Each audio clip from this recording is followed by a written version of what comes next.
The Corporation for Public Broadcasting announced this week it's closing its doors for good. Yeah, public media enters a new era without federal funding. Local stations say the impact is real, but so is community support. 5 News reporter Bo Russell joins us now after speaking with some station leaders about all this. Bo? Stations are definitely disheartened by this CPB's closure. The nonprofit was created in 1967 to distribute federal funds and organized shared services for public TV and radio. And now on Monday, its board voted to dissolve the agency entirely after Congress cut its funding last summer. It's a beautiful day in this neighborhood, a beautiful day for a neighbor. Would you be mine?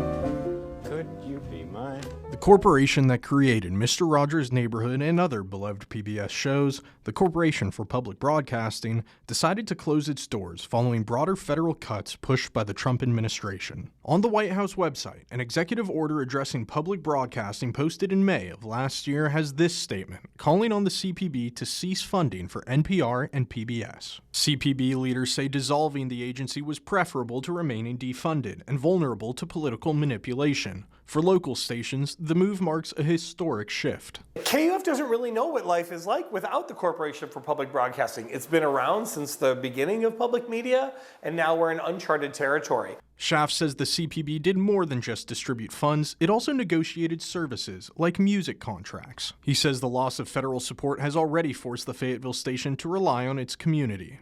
We have more members supporting KUF financially than any time in the station's history. Schaaf says the community support has helped keep KUAF afloat, but they're not out of muddy waters just yet. It's going to have to continue, to be honest, though, because not only have we sort of replaced the funding that was lost for this fiscal year, but we need to do that every year. We actually need to increase the revenue so that we can do needed transformation to better serve our communities. Schaaf says public media can survive without federal funding, but only with sustained community trust and engagement. Also last year, PBS Arkansas decided to remove itself from the PBS network following the cuts and rebranded as Arkansas TV. In a statement sent to 5 News, a PBS spokesperson says, quote, "The commission's decision to drop PBS membership is a blow to Arkansans who will lose free, over-the-air access to quality PBS programming." PBS also cited polling in that statement showing strong bipartisan support for public broadcasting in Arkansas.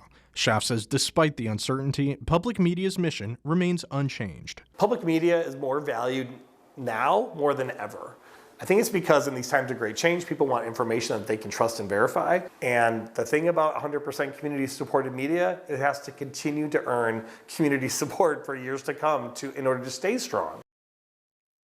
Public media leaders tell me stations will continue to serve their communities as long as the communities support them. But the closure of CPB represents the most significant change in public broadcasting in nearly 60 years. I'm Bo Russell, 5 News.